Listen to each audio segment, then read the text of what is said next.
Hi guys, इस video में मैं आपको एसएसटी के क्वेश्चंस कराऊंगा। आज मैं आपको कराऊंगा 30 क्वेश्चंस।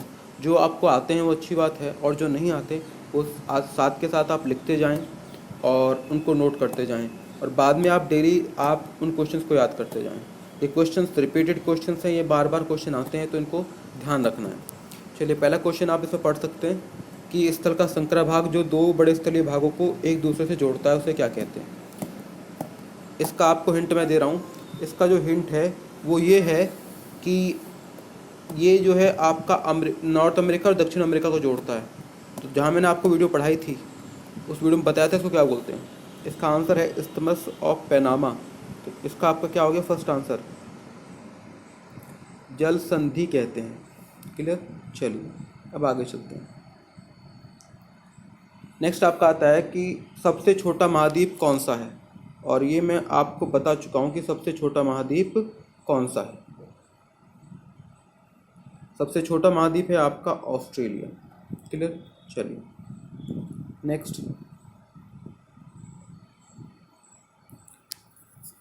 अगर आप थर्ड क्वेश्चन देखें, इसका आंसर क्या होगा। उच्च प्राथमिक स्तर पर सामाजिक विज्ञान में क्या क्या शामिल है। आपने किताबें पढ़ी हुई हैं, आप बताओ क्या क्या शामिल है और क्या क्या शामिल नहीं है। तो इसका आंसर क्या होगा,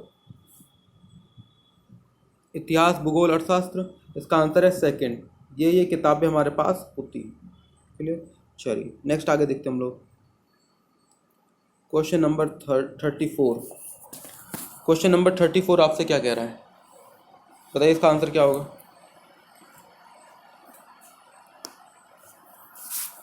क्वेश्चन नंबर 34 का आंसर होगा आपका क्वेश्चन नंबर थर्ड, आगमनात्मक विधि। देखिए आगमनात्मक विधि जो है वो बहुत फास्ट होती है, और उसमें जब फास्ट होती है उसमें आप मास्टरी नहीं कर सकते, इसलिए इसका जो आंसर है सेकंड, कि इसमें निपुण नहीं होते हैं। ये विरोधाभास है।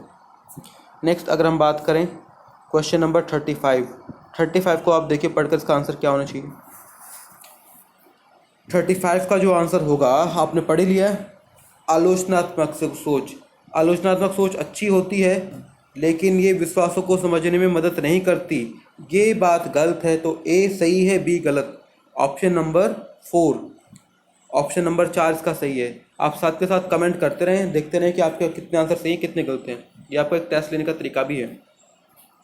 नेक्स्ट, अनुभवजन्य साक्ष्य, मतलब कि एक्सपीरियंस जो एविडेंसेस होते हैं वो आपको कहाँ से मिलते हैं। सीधी बात है, एविडेंस हमें मिलेंगे वास्तविक दुनिया से।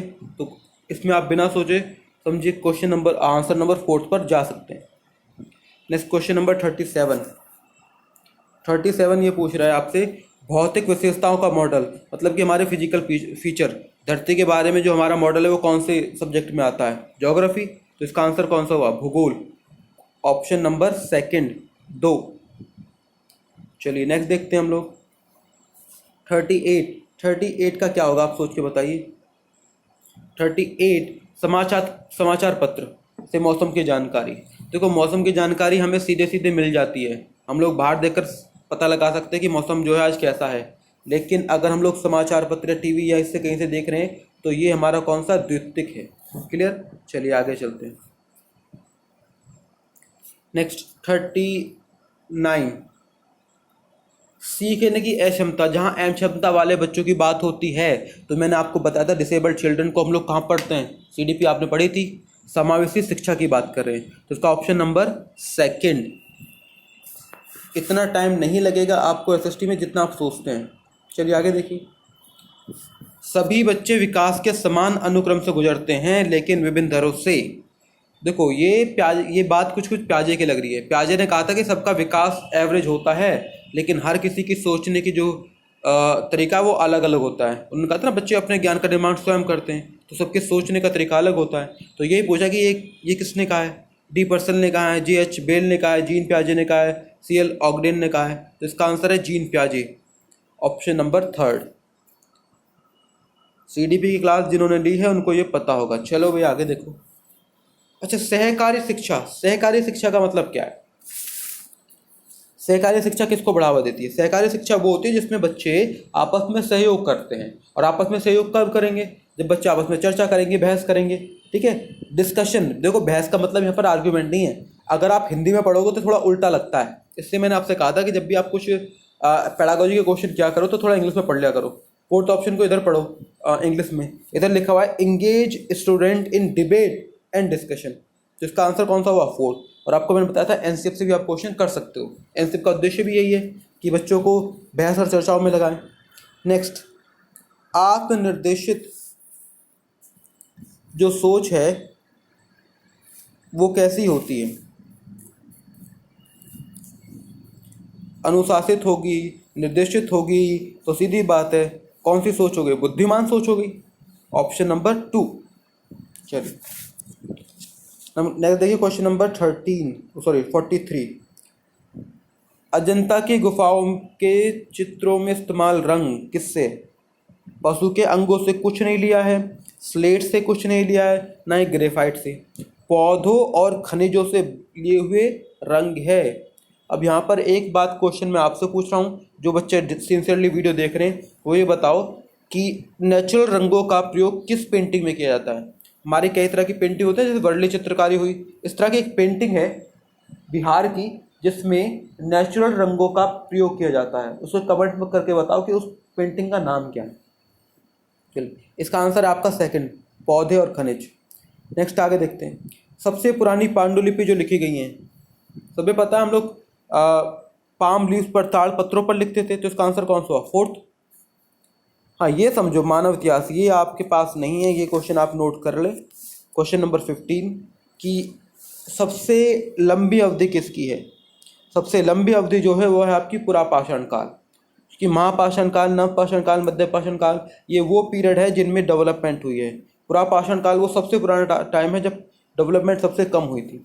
तो फोर्थ, ये आपका 10,000 साल से भी पीछे जाता है। नेक्स्ट 46 देखिए अभी,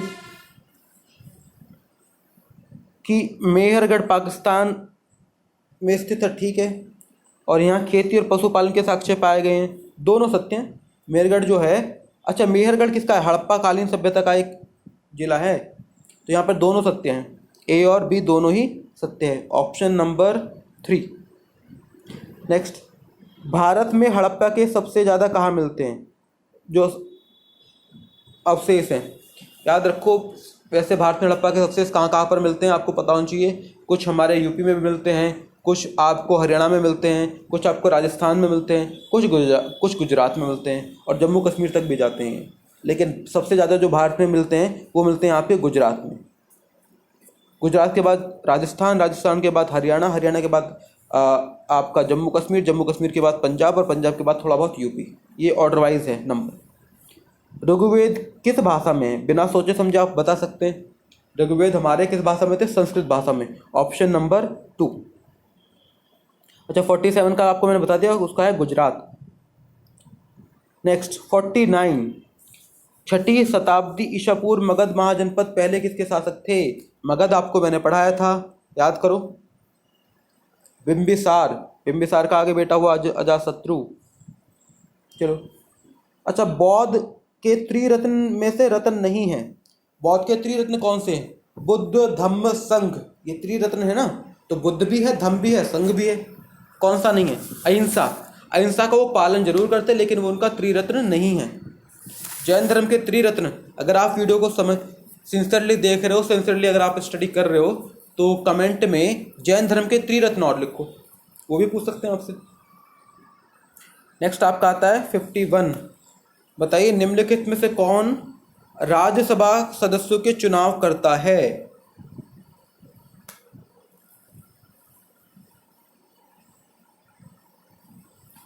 बताइए कौन करेगा, कमेंट कर दी। इसका आंसर होगा थर्ड, विधानसभा के सदस्य। सीधी सी बात है, राज्यसभा के सदस्यों का चुनाव कौन करेंगे? विधानसभा के सदस्य, लोकसभा के सदस्य नहीं। नेक्स्ट, भारत में निम्नलिखित में से किस शासन प्रणाली को अपनाया गया है? सही बात है, ये क्वेश्चन अच्छा है भैया, कई बार पूछा भी जाता है।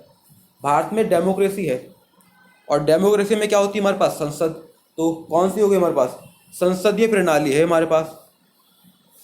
संसद के अलावा हमारे पास क्या है यहाँ पर? यूनियन है, यानी कि संघ है।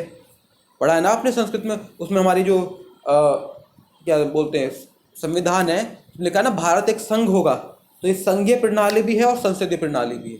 संसद हमारी लोकसभा और राज्यसभा को मिलाकर संसद मिलती है, और संघ हमारा जो है ये बाकी जितने भी एडमिनिस्ट्रेशन हो जाते हैं उनको हम बोलते हैं।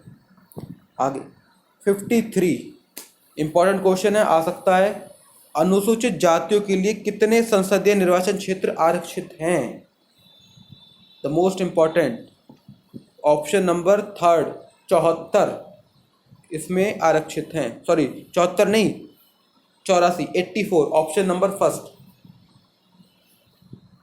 नेक्स्ट, भारत में अस्पृश्यता मतलब कि इनटचेबिलिटी, जो हमारी अनटचेबिलिटी है, में किस मौलिक अधिकार का उल्लंघन किया जाता है? मतलब अगर आप अनटचेबिलिटी को फॉलो करते हो तो आप किस मौलिक अधिकार का उल्लंघन कर रहे हो? हमारे पास 6 मौलिक अधिकार हैं, और उसमें जिस मौलिक अधिकार का उल्लंघन होता है वो है हमारा समानता। समानता का, अगर आप किसी को समान नहीं मान रहे हो तभी तो आप उसको अपने पास नहीं आने दोगे, उसको टच नहीं करोगे। तो इसमें आपका ऑप्शन नंबर है 4। चलिए भाई नेक्स्ट क्वेश्चन देखिए, क्वेश्चन नंबर 55।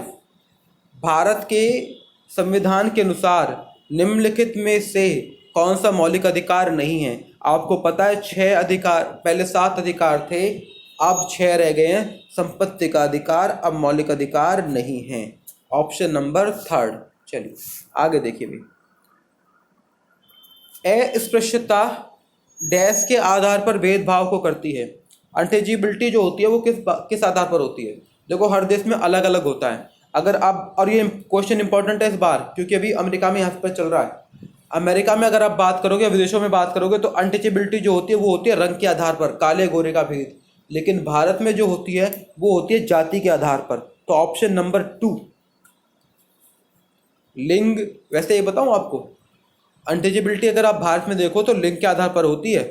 लिंग मतलब कि पुरुष और स्त्री में भेदभाव किया जाता है, लेकिन मुख्य रूप से जो समाज में देखने को मिलती है वो है जाति के आधार पर। तो ऑप्शन नंबर 2। अच्छा, मुख्यमंत्री को नियुक्ति कौन करता है?